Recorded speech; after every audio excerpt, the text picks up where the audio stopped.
지난주 설교를 듣고 쓰러진 성도들이 여러 명 있다고 들었습니다. 그런데 그 설교를 하지 않을 수가 없었습니다. 왜냐하면 우상 숭배에 대한 부분과 성막이 상징으로 하나님을 드러낸다는 이 부분들을 이걸 붙들어야 이후에 성막에 대한 말씀을 나눌 수 있기 때문에 그러합니다. 그래서 오늘 그 말씀을 다시 그것에 근거하여 오늘 말씀을 전하려고 합니다. 오늘은 말씀이 여러분 귀에 잘 이해가 되어서 이 말씀이 은혜 가운데 전달되기를 기대합니다. 시험에 들거나 쓰러지지 않기를 바랍니다. 저는 지난주에 하나님을 떠난 인간은 그 하나님을 우상의 방식으로 찾고 우상의 방식으로 섬긴다고 했습니다. 이런 모습을 로마서 1장 21절에는 이렇게 말합니다.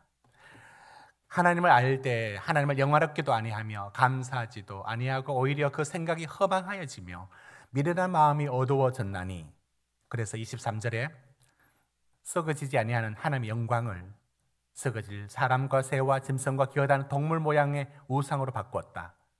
여러분, 바로 이것이 우상으로 신을 만나려는 방식이죠.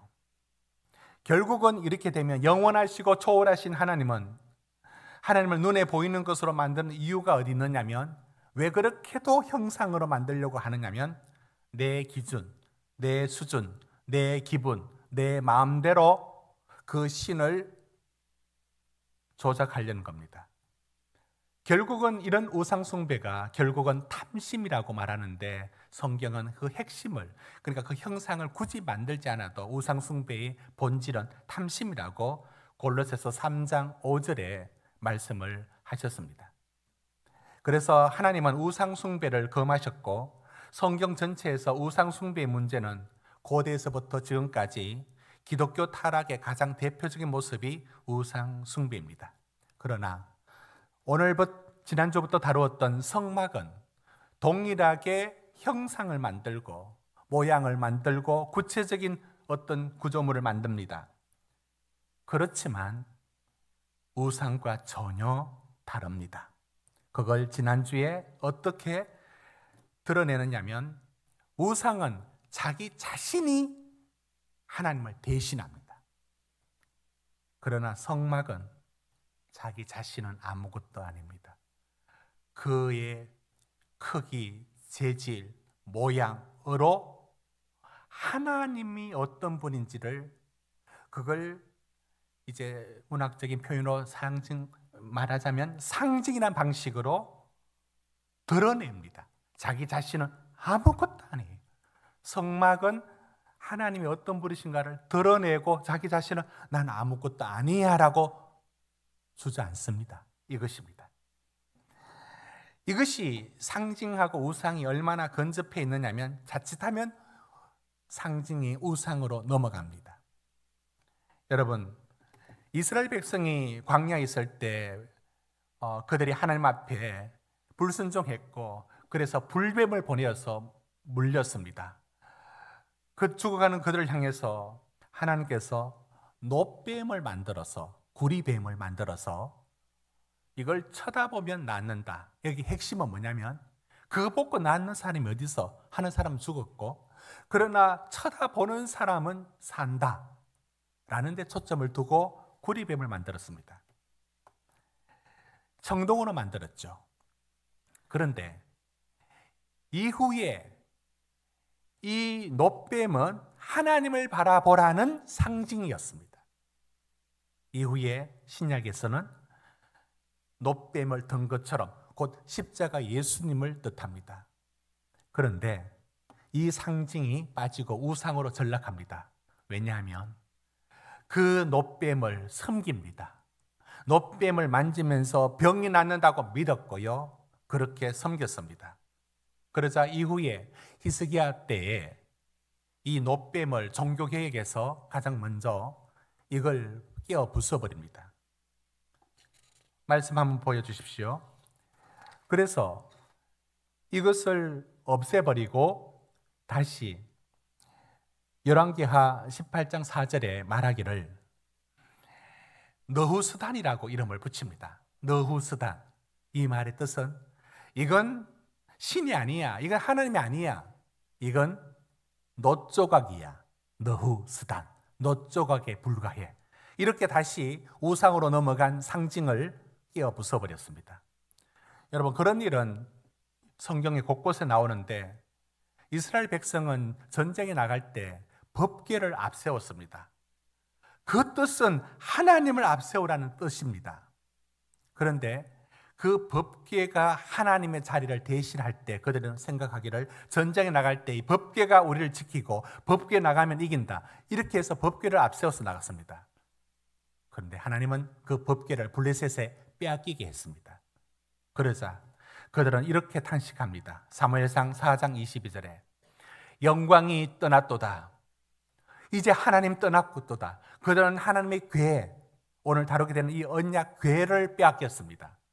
그런데 하나님을 빼앗겼다고 말합니다. 이처럼 언약 궤가 곧 하나님처럼 되어버리면 우상이고 성경은 어김없이 상징이 아닌 우상으로 넘어가면 이걸 깨뜨려버립니다.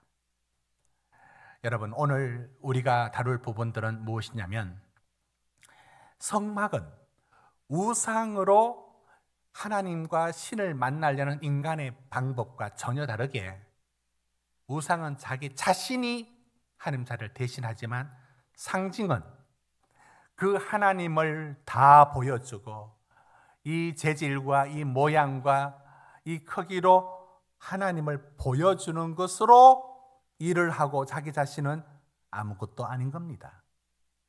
이 방식으로 하나님께서 성막을 통해서 하나님이 어떤 분이신가를 말씀하고 하나님은 어떻게 구원을 이루어 가시느냐를 성막의 기구, 구체적인 기구를 통해서 말씀을 하는 것입니다. 즉 상징으로 이 성막의 구조를 이해하고 받아들여야 한다는 겁니다. 여러분, 그런데 바로 여기서 우리가 가장 중요한 말씀이 무엇이냐면 왜 하나님은 그들에게 성막과 그 안에 오늘 다루게 되는 언약궤를 만들게 하셨는가? 왜 그렇게 하셨는가? 뭘 보여주기 위한 것인가? 가장 큰 틀을 먼저 붙들어야 합니다. 여러분, 25장 8절입니다. 우리 같이 읽읍시다. 시작.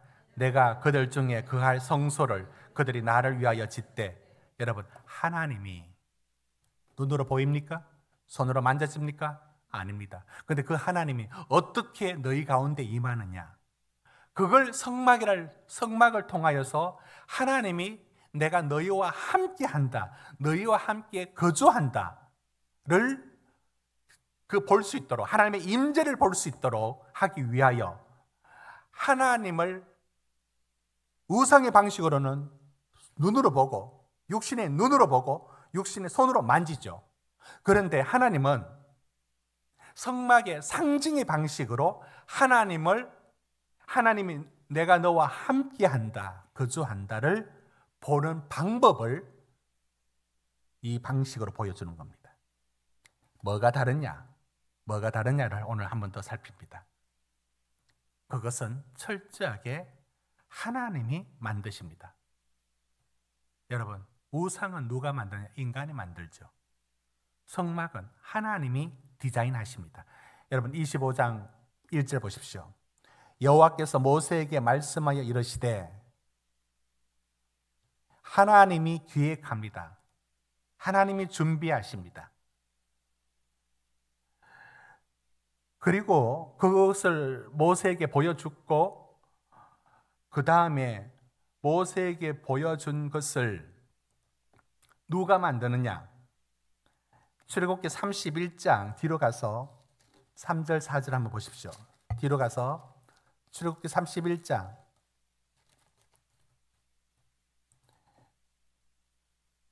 누가 만드느냐면 부사넬이라는 유다의 한 사람이 만들게 됩니다. 여러분 3절 4절 같이 읽읍시다. 31장 3절 4절 시작. 하나님의 영을 그에게 충만하게 하여 지혜와 총명과 지식과 여러 가지 재주로 정교한 일을 연구하여 금과 은과 노수로 만들게 하고 6절로 갑니다. 이번에는 오홀리압이 이 일을 만들 때 어떻게 만드는가 보십시오. 6절 시작. 내가 또 단지파 아히사막의 아들 오홀리압을 세워 그와 함께 하며 지혜로운 마음이 있는 모든 자에게 내가 지혜를 주어 그들이 내가 내게 명령하는 것을 다 만들게 할지니, 하나님이 말씀한 대로, 하나님이 디자인한 대로 만들어야 합니다. 여러분, 이것은 창세기에 방주를 지을 때 하나님은 노아에게 몇 큐빗 창은 위로 내라. 이해할 수 없습니다. 이 큰 배를, 이 큰 방주를 만들어서 어디 쓴단 말인가? 비도 오지 않는데 어디 쓴단 말인가? 하나님은 그 계명대로 노아가 지키기 원했습니다. 노아는 이해가 되지 않았지만 그대로 지었습니다. 왜 창문을 위로 낼까? 이상하다. 창문을 왜 위로 내? 홍수가 났을 때 그제서야 알게 되죠. 위로만 문을 열서 하늘을 살필 수 있었지 모두 다 온 천지가 물로 가득 찼습니다. 하나님은 하나님의 말씀한 대로, 말씀한 규격대로, 재질대로 만들기를 원하셨습니다. 그처럼 성막도 하나님이 손수 기획 디자인하시고 하나님의 지혜를 주어서 그것으로 창의적으로 또는 미적으로 또는 구조 역학적인 부분들이 고려되어서 만들도록 하신 겁니다. 이 출발점이 다릅니다. 이걸 어디와 비교해야 되느냐면, 여러분 읽었던 31장 뒤로 한 장 더 들어갑시다. 32장 1절에 우상이 만드는 방식은 어떻게 출발하는가 한번 보십시오. 여기서 어떤 단어에 주목을 해야 되겠죠. 32장 1절 시작. 백성이 모세가 산에서 내려옴이 더딤을 보고 모여 백성이 아론에게 이르되 말하되 일어나라, 우리를 위하여 우리를 인도할 신을 만들라. 이 모세 곧 우리를 애굽 땅에서 인도하여 낸 사람은 어찌 되었는지 알지 못함이니라.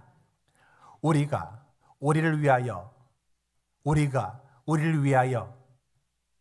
여러분, 이 말은 어디서 많이 들어봤지 않습니까? 바벨탑 지을 때 창세기 11장 4절에 그들은 우리 이름을 내고라고 했던 우리가 인간의 방식으로, 인간의 기준으로, 인간의 마음에 드는 방식으로 신을 만들어요. 이게 우상의 접근입니다.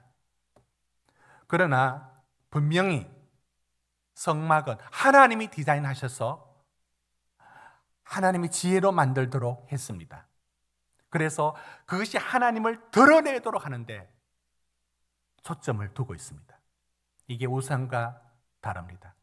여러분, 고대 신전들 성막에 비교해서 얼마나 큰 규모의 위용을 자랑하는지 모릅니다. 고대 신전들 한번 살펴볼까요? 그 시대 또는 그 이후의 시대들, 우리가 바로 파르테논 신전, 아테네 신을 모시고 있는 파르테논 신전, 어마어마한 저 규모의, 저 시대의 저 규모의 신전을 짓죠. 얼마나 대단한 건물이었습니까? 저게 약간 곡선인 것은 멀리서 봤을 때 직선으로 보이게 만들고, 저 모든 것들이 다 계산된 건축학적인 방법이 동원되었죠. 어마어마한 규모에 압도되도록 말입니다. 다음, 그 이집트의 람세스 시대의 신전들의 안에 내부의 모습들입니다. 다른 사진. 그 크기로 압도를 해버립니다. 규모에서 그냥 귀를 죽여버립니다. 다음, 이게 마루둑, 이 바벨론의 전쟁의 신, 날개는 독수리, 몸은 사자. 저 신의, 마루둑 신의 신전이 어디 있느냐? 저건 실제 없으니까 상상하여 복원했습니다. 다음 사진. 어마어마한 높이의 신전을 짓죠. 그리고 저 꼭대기 위에는 오늘날의 도자기 기술이 세라믹으로, 파란 도자기로 만들어서 신과의 만나는 곳에 신전을 짓습니다. 이런 식으로 고대 신전들은 자기들의 위용을 자랑하고 그 분위기로 압도를 하는 거죠. 그에 비하여 오늘 우리가 다루고 있는 성막과 그 안에 있는, 성소 안에 있는 언약궤, 아주 쉽게 말하면 텐트입니다. 성막의 규모를 말했을 때 우리가 50m, 100m의 규모의 넓이가 있지만 정작 안에 성소는 여기보다 더 적습니다. 우리 있는 곳보다 17m, 4.5m 가로 세로. 이 작은 곳. 그러니까 어떻게 보면 성막은 이동식 텐트에 불과하고 그 안에 만들어진 성소와 그 안에 법궤는, 여러분, 법궤는 조금 이따 다루겠지만 상자에 불과합니다. 120, 75, 높이 75, 이게 큽니까, 이거? 이게 얼마나 되겠습니까? 요 정도, 높이 75, 이게 다입니다. 상자라고, 상자. 그 신전에 비해서 이렇게도 어떻게 보면 초라하다고요. 그런데 참 놀라운 것은 이방 신전은 크기와 곧 규모로서 그 분위기를 압도하여 여러분 그 굉장히 높은 곳의 건물이 이 천장이 있을 때 사람이 들어가서 여기 있으면 작게 보이죠. 신전이 그와 같은 방식의 권위를 공간 구조로 만들어내죠. 이런 식이었습니다. 그러나 성막은 처음부터 그런 의도가 전혀 없습니다. 어떻게 상작으로, 어떻게 이동식 천막으로 이들과 비교하겠습니까? 그런데 이 성막이 위대한 이유는 그 재료, 그 규모에 있지 않습니다. 그 모든 게 하나님이 위대하신 하나님이 어떤 분인가를 보여주는 모든 성막의 기구들이 하나같이 하나님은 이런 분입니다라고 말하는 상징과 의미를 하나님께로 향하고 있습니다. 이방의 신전은 내가 신이다 라는 자기 자신이 말을 하려고 하고 있습니다. 이건 여러분 전혀 다른 개념입니다. 여러분 발트 베냐민이 아우라라는 말을 씁니다. 아우라. 여러분도 아우라는 말을 쓰죠. 아우라가 있다. 여러분 아우라는 이런 말이죠. 모나리자의 그림을 봅니다. 근데 똑같은 복제물은 얼마든지 만들어서 거의 구분이 안 될 정도로 있습니다. 그런데 사람들이 루브르 박물관에 굳이 가서 왜 그 그림을 보려고 줄을 섭니까? 이 모방하여 복제된 것과 실제가 뭐가 다를까요? 똑같은데 이게 점 하나 다르지 않게 다 똑같다고요. 그대로 복제했던 기술로. 근데 뭐가 다를까요? 그 다른 게 있다는 겁니다. 그걸 말로는 표현 못하고 뭔가 달라. 뭐가 달라? 그게 아우라라고 표현합니다. 아우라가 달라. 아우라는 진품에서만 풍겨나오는 신비한 그 무엇이 있습니다. 차원이 다릅니다. 거기서만이 바로 그 장소에서 그 어떤 말로 표현 못한 거기서 예상하지 못한 흔적, 흠집, 그 낡음, 그 퇴색한 색깔 그렇다고 모조도 비슷하게 만들었다고요. 그런데 모조에서는 나오지 않는 게 진품에서만 나오는 게 아우라라고요. 성막의 아우라는 외적인 것으로 드러내지 않습니다. 성막이 이 작은 초라한 성막이 왜 이방 신전들과 비교가 되지 않느냐면 아우라가 다릅니다. 모두가 하나님은 이런 분이야라를 상징하고 자기 자신은 사라지는 아무것도 아닌 것처럼 그게 성막의 위대함입니다. 이런 차이가 있음을 말합니다. 여러분 성막의 규모가 너비 50, 길이 50m, 너비 25m 정도의 장방령 안에 성소는 13m, 4.5m 정도, 그리고 언약궤는 120cm, 높이 75cm, 이쪽 가로도 너비도 75. 이런 것에 비하여 이방 신전에 비해서 아무것도 아니지 않습니까? 그러나 하나님이 상징과 지혜로 이 성막과 기구들을 통해서 하나님이 어떤 분이신가를 드러냅니다. 이게 성막의 신전들과 비교할 수 없는 아우라입니다. 여러분, 우리가 오늘 이 말씀을 보면서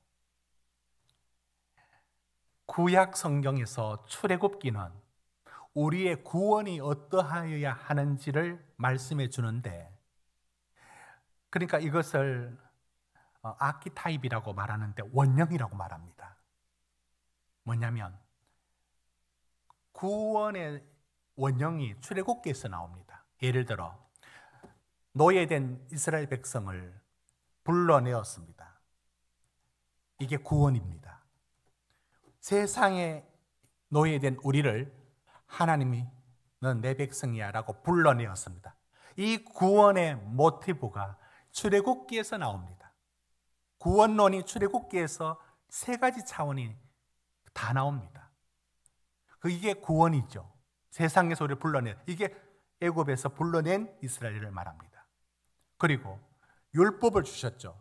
그 구원은 하나님의 말씀을 순종하고 세상의 방식이 아닌 이 땅에 살더라도 하나님의 말씀으로 살아가는 것, 그게 율법이지 않습니까? 그런데 세 번째 차원의 성막을 왜 이렇게 길게 레위기까지 쭉 말씀하고 있는지 아십니까?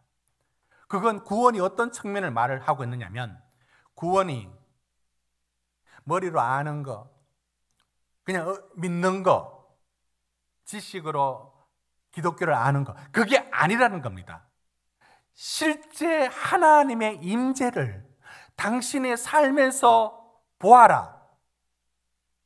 실제 하나님과의 교제를, 그 임재를 당신은 예배에서, 당신은 말씀에서, 당신은 기도에서 그 살아있는 교제가 가능하다. 그분이 하나님이 그렇게 다가오셨다. 우상의 방식으로 하나님 찾지 말고 하나님이 보여주시는 방식, 시향대로 그 하나님을, 구원의 백성들은 그 하나님의 임재를 당신의 삶에서, 여러분 이 부분을 놓치는 많은 신자들이 있습니다. 교회 다니니까 좀 착하게 살아야지. 지식적으로 또는 좋게 말하면 믿음으로 사는, 그게 전부가 아닙니다. 기독교 안에는 그 하나님이 내가 원하는 하나님으로 우상으로 다가가지 말도록 금하셨지. 그럼 어떻게 다가오라는 거예요? 성경에 보여주는 이 방식, 성막의 방식으로 그 하나님과 날마다 교제하며 그분의 임재를, 은혜를, 때로는 위로의 이름으로, 때로는 용기의 이름으로 하나님이 우리에게 시편에 수없이 말씀해 주셨던 그 하나님의 임재를 누리고 살아라. 이것이 출애굽기가 말씀하고 있는 겁니다.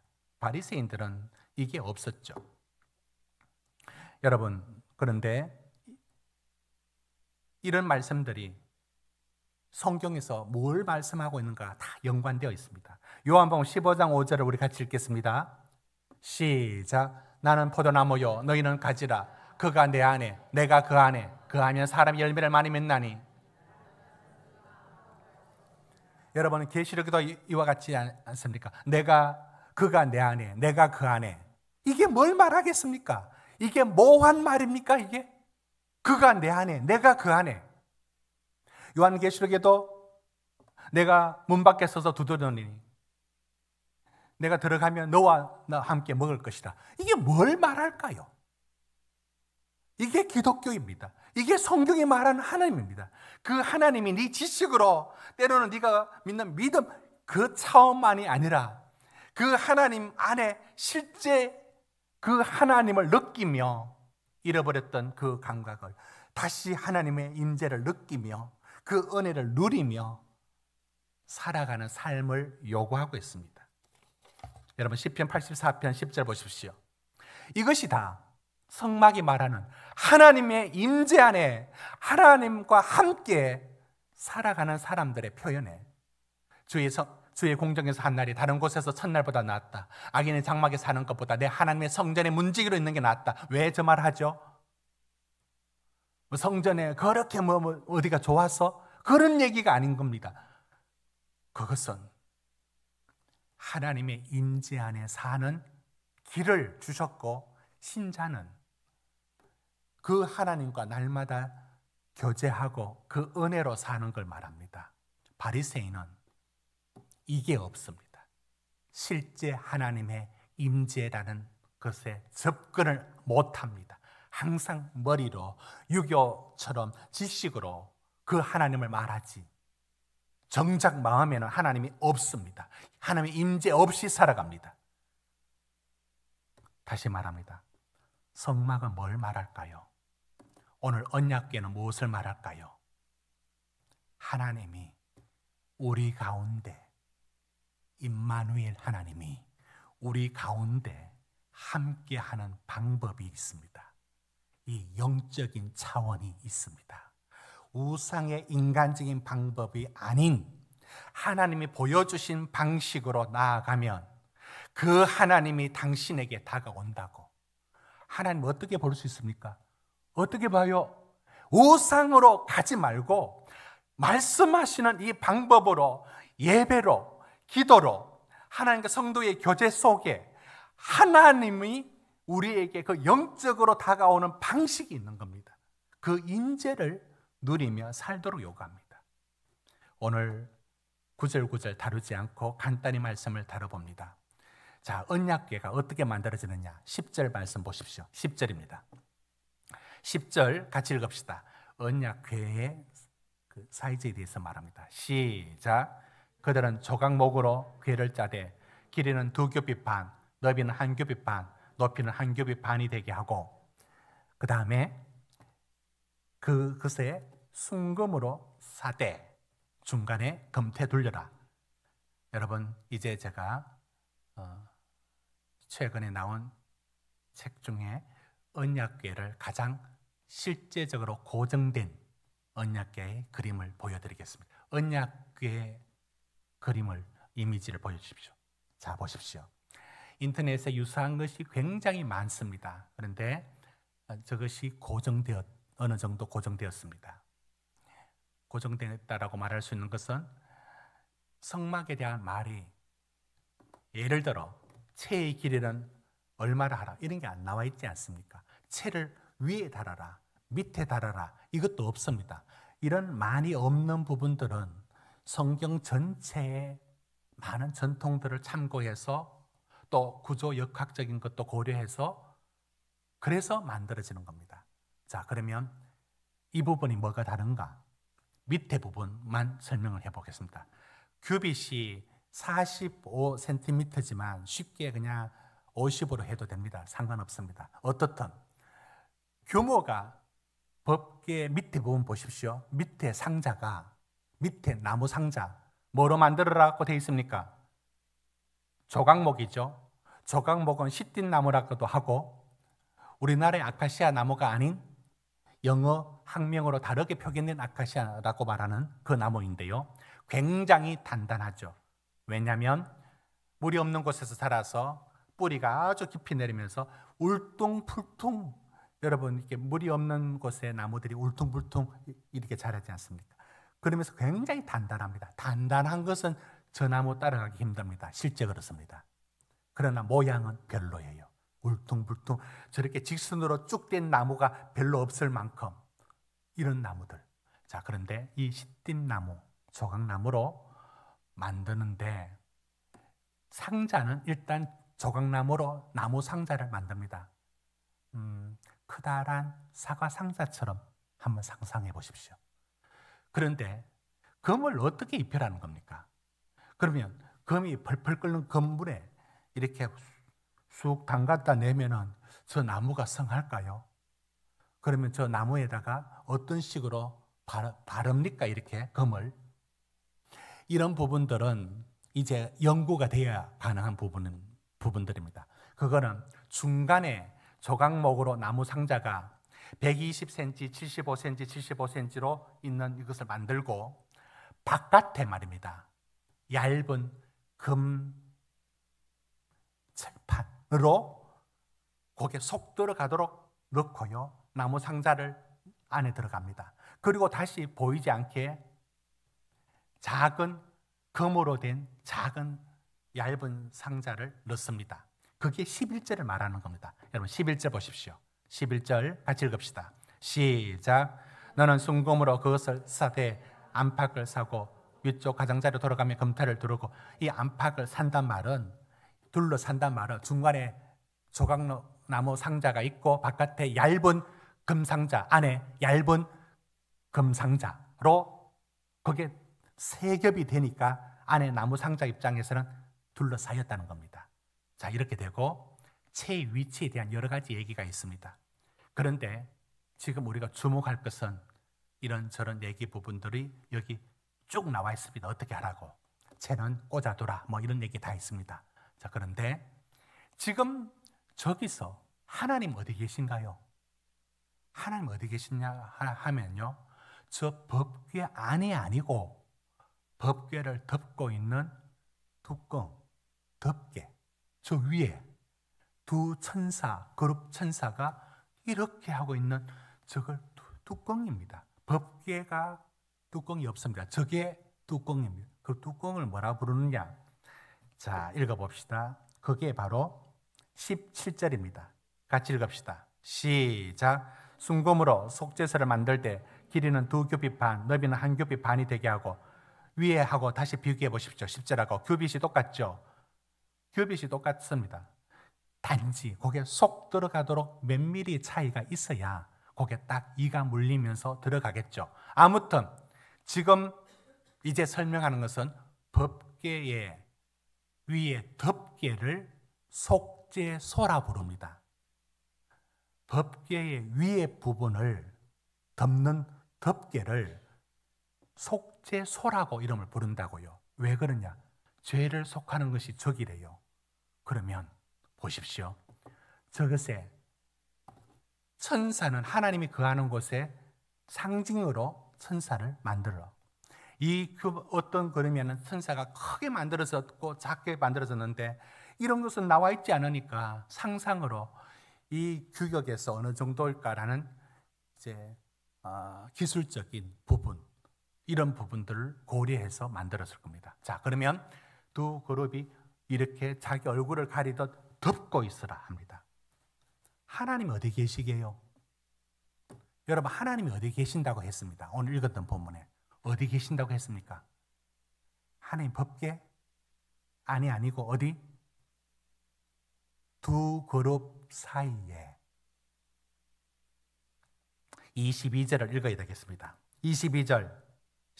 하나님이 우리와 만나는 장소입니다.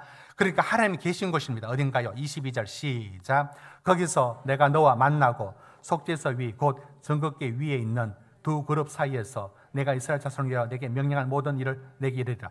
하나님 어디 계시냐면 저곳 두 그룹이 서로 마주하고 덮고 있는 저 빈 공간, 텅 빈 공간에 하나님이 있대요. 하나님이 안 계셔요. 그런데 저곳에 하나님이 계시대요. 우상은 저기서 하나님의 어떤 모습을 만들 거예요. 그런데 모든 걸 상징으로 하고 정작 있을 하나님의 자리에는 하나님을 못 만듭니다. 만들지를 않습니다. 보이는 어떤 것으로도 만들지 못하게 합니다. 그리고 하나님 여기 계시대요. 여러분, 이집트에 죽음의 망자의 신이라고 하는 신을 그림을 한번 보실까요? 법궤와 유사하게 있고 거기에 그들의 신을 상징하는, 신을 뜻하는 저게 늑대예요.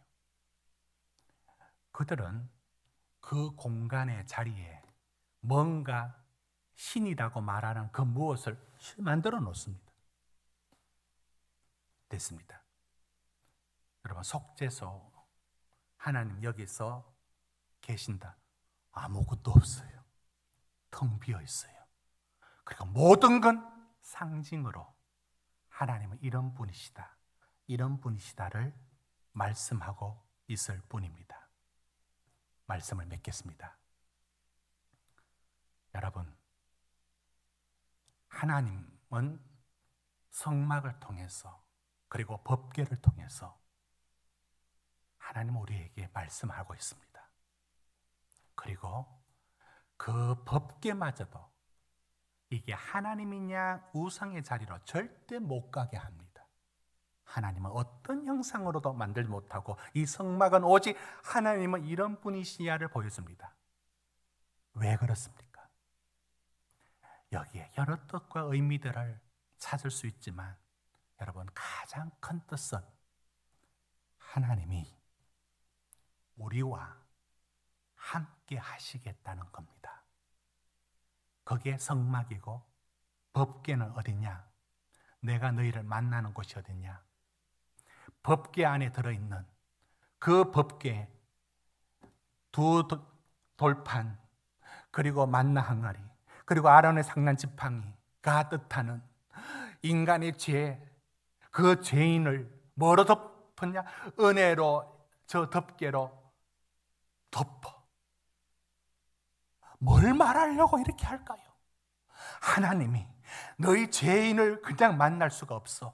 너희를 덮어야 돼.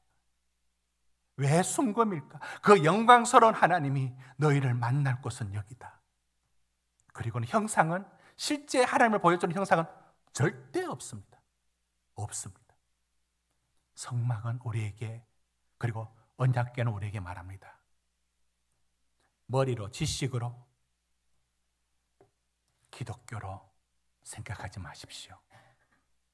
성막은 말합니다. 오늘 살아계신 하나님과 죄인 우리가 어떻게 만날 수 있는지, 어떻게 교제가 가능한지, 그분의 은혜가 당신의 삶을 어떻게 이끌어가는지를 하나님의 방식으로 그 하나님의 영광을 누리며 볼 수 있는 길이 있다는 것이 성막과 언약궤가 우리에게 도전하고 있는 것입니다. 하나님, 오늘도 우리와 함께 하시고 우리 가운데 거하기 원하십니다. 요한복음 1장 12절에 말씀을 하셨죠. 예수께서 이렇게 말씀했던 그 구절을 말합니다. 요한복음 1장 12절 떼어주십시오. 내가 너와 함께 거하리라, 거하리라 했던 그 구절의 말씀들처럼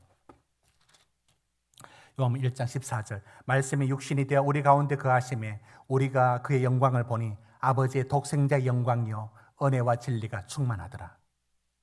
여기서 말씀이 육신이 되어 우리 가운데 거하심에라는 저 단어가 그대로 성막을 치다라는 단어와 같은 의미입니다. 우리 가운데 성막을 그들 가운데 두다. 그 말의 언어적인 어원이 같은 게 거한다는 겁니다. 오늘날엔 예수께서 우리 가운데 거하심에 하나님이 어떤 얼굴로, 예수로 그 영광을 보니 아버지의 독생자의 영광이 은혜와 진리가 충만하더라. 예수에게서 하나님을 드러냈습니다. 성막으로 하나님을 드러냈습니다. 예수님 때는 예수님으로 하나님을 드러냈습니다. 오늘 우리가 우상의 방식이 아니라 예수 그리스도 안에서, 그리고 성경이 말하는 성막의 방식으로 예배와 기도와 성도의 교제 안에서 우리는 하나님을 볼 수 있습니다. 여러분, 우리 공동체는 마치 보이지 않는 전류가 여기 고압선이 흐르는 것처럼 비유할 수 있습니다. 하나님의 영광이 흐르고 있습니다. 여러분은 온 마음 다하여 예배할 때, 온 마음 다하여 기도할 때, 온 마음 다하여 찬양할 때 하나님이 여러분에게 임재로 다가옵니다. 그걸 어떤 분은 은혜로 표현하고 세상적으로는 감동으로 표현하고 어떻든 하나님은 이와 같은 영적인 방식으로 실제 우리를 만나기 원합니다. 이게 성막이 우리에게 도전합니다. 머리로 지식으로의 하나님이 아니라 오늘 살아계신 그분을 누리며 느끼며 그분의 임재 안에 여러분이 용기와 희망을 그분 안에서 누리는 겁니다. 이것이 신자의 복입니다.